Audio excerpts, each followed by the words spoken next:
हाल ही में Indian air force ने France से 36 राफेल खरीदे हैं और 26 राफेल इंडियन नेवी ने। इंटीग्रेशन और लॉजिस्टिक सपोर्ट को साझा करने की नीति के तहत नौसेना और वायुसेना एक ही फैसिलिटी का इस्तेमाल करती आ रही है। हालांकि अभी तक भारतीय वायुसेना में MiG-29 और नौसेना में MiG-29K के साथ हर तरह के काम को अंजाम दिया जाता है, फिर चाहे वो कोई भी अपग्रेड हो, किसी भी तरह की तकनीकी खराबी हो, पार्ट्स या फिर किसी भी तरह की लॉजिस्टिक सपोर्ट की जरूरत हो, सारे काम एक ही फैसिलिटी से किए जाते रहे हैं। और इसी वजह से राफेल एम ने नौसेना के कैरियर बेस्ड फाइटर की रेस में अपनी जगह बनाई है। तो इसीलिए आज हम सिर्फ बात करेंगे राफेल एम पर। नमस्कार, मैं हूं आपके साथ दिव्यांश वर्मा और आप देख रहे हैं वन इंडिया हिंदी। देखिए, राफेल एम के जुड़ने से सेना के बेड़े पर काफी बड़ा इंपैक्ट पड़ने वाला है। असल में राफेल एम यानी मरीन राफेल लड़ाकू विमान का एक नेवल वेरिएंट है जो इंडियन नेवी के ऑपरेशनल एफिशिएंसी और जंग की तस्वीरों को भी बदल सकता है। यहां तक कि अपनी एक्सटेंडेड रेंज और ज्यादा हथियारों के साथ उड़ान भरने की इसकी क्षमता दुश्मनों के दिलों में खौफ पैदा करने के लिए काफी है। बात यही खत्म नहीं होती, बल्कि राफेल एम एडवांस एवियोनिक्स से लैस है, जिसमें थेल्स RBE-2AA AESA रडार और स्पेक्ट्रा इलेक्ट्रॉनिक वॉरफेयर सिस्टम लगाया गया है, जिसे मेटियोर BBRAAM यानी beyond visual range air to air missile के साथ जोड़ा गया है। यह एडवांस सिस्टम बेहतर सिचुएशनल अवेयरनेस और कॉम्बैट इफेक्टिवनेस को पक्का करती है और इसकी मदद से भारतीय नौसेना एयर सुपीरियरिटी लेकर अपनी ओर आती है और सटीक हमले करने और हवाई रक्षा, ग्राउंड सपोर्ट और समुद्री हमलों जैसे अलग मिशनों को पूरा करने में सक्षम होती है। दरअसल राफेल एम को खास तौर पर एयरक्राफ्ट कैरियर ऑपरेशन के लिए डिजाइन किया गया है। इसमें एक पावरफुल लैंडिंग गियर लगाया गया है जो एक छोटे रनवे पर तेजी से उतरने के बाद भी जल्दी खराब नहीं होता।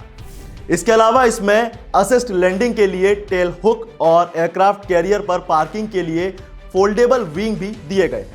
ये फीचर्स इसे INS विक्रांत और INS विक्रमादित्य पर तैनाती के लिए परफेक्ट बनाते हैं और इसी चीज से इंडियन ओशन रीजन में भारत की मिलिट्री पावर में बहुत बड़ा इंक्रीजिंग ग्राफ देखने को मिल सकता है। राफेल एम के एडवांस सेंसर और network centric war capacity maritime domain awareness को बढ़ाती है। ये क्षमता बड़े समुद्री क्षेत्रों की निगरानी, संभावित खतरों की पहचान और ट्रैकिंग और सी लाइंस ऑफ कम्युनिकेशन जिसे SLOCs कहा जाता है, उसकी भी सुरक्षा इंश्योर करने के लिए इंपॉर्टेंट है।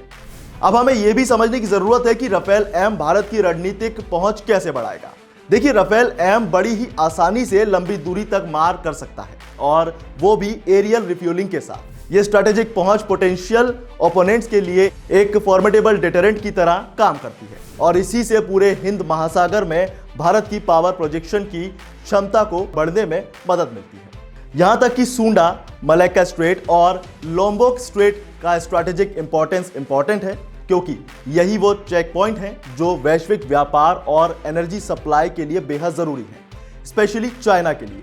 राफेल एम के शामिल होने से भारत को इन जरूरी वाटरवेज में निर्णायक फायदा होगा और जानते हैं, दुनिया के सबसे बिजी शिपिंग लेन में से एक रूप में मलक्का स्ट्रेट मिडिल ईस्ट और अफ्रीका से चीन के एनर्जी इंपोर्ट्स के लिए जरूरी है।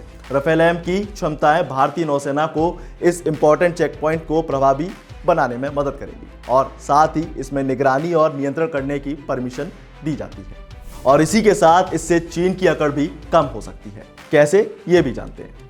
देखिए, मलक्का स्ट्रेट के ऑप्शनल रास्ते सुंडा और लोम्बोक स्ट्रेट भी रणनीतिक रूप से काफी जरूरी है और तो और प्लेन की एडवांस स्ट्राइक कैपेसिटी जिसमें associate AM-39 anti ship missile लगाई गई है, जिसमें भारतीय नौसेना को संभावित समुद्री खतरों को बेअसर करने और इन जरूरी रास्तों की सुरक्षा करने में मदद मिलती है। तो ऐसा है राफेल एम। आप इस शानदार विमान के लिए क्या कहना चाहेंगे, हमें कमेंट में जरूर बताएं। साथ ही वीडियो को लाइक से जरूर करें और ऐसी तमाम अपडेट्स के लिए बने रहिए वन इंडिया हिंदी के साथ।